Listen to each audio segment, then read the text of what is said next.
পুরুষদের মধ্যে সর্বপ্রথম মুসলমান ও ইসলামের প্রথম খলিফা হজরত আবু বকর রাদিয়াল্লাহু আনহু, যিনি মুসলিম মিল্লাতের কাছে সিদ্দিক সত্যবাদী হিসেবে প্রসিদ্ধ।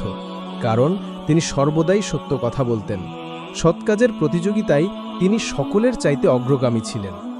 যে সকল সৌভাগ্যবান সাহাবী সর্বপ্রথম ইসলাম ধর্ম গ্রহণ করেন, হজরত আবু বকর সিদ্দিক রাদিয়াল্লাহু আনহু তাদের মধ্যে অন্যতম।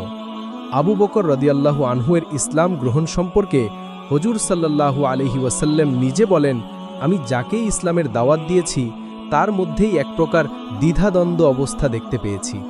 কিন্তু যখন আবু বকরের সামনে ইসলামের দাওয়াত পেশ করেছি, তখন তিনি কোনরূপ সংকোচ বোধ না করে সাথে সাথে ইসলাম গ্রহণ করে মুসলমান হয়ে গিয়েছিলেন। তিনি ছিলেন মুহাম্মদ সাল্লাল্লাহু আলাইহি ওয়াসাল্লামের বিপদ আপদের সাথী।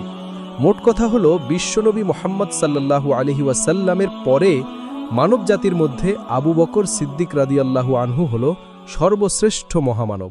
প্রথমে তিনি একজন ধনী ব্যবসায়ী ছিলেন, কিন্তু ইসলাম গ্রহণের পর মুসলমানদের সাহায্যার্থে এ সব কিছু খরচ করতে করতে এমন অবস্থায় উপনীত হলেন যে হুজুর সাল্লাল্লাহু আলাইহি ওয়াসাল্লাম একবার সাহাবীদের কাছ থেকে চাঁদা করার সময় আবু বকর সিদ্দিক রাদিয়াল্লাহু আনহু ঘরে যা ছিল সম্পূর্ণ এনে রাসূলের সামনে পেশ করলেন। হুজুর সাল্লাল্লাহু আলাইহি ওয়াসাল্লাম বললেন, আবু বকর, ঘরে কি রেখে এসেছেন? উত্তরে বললেন, আল্লাহ এবং তার রাসূলকে।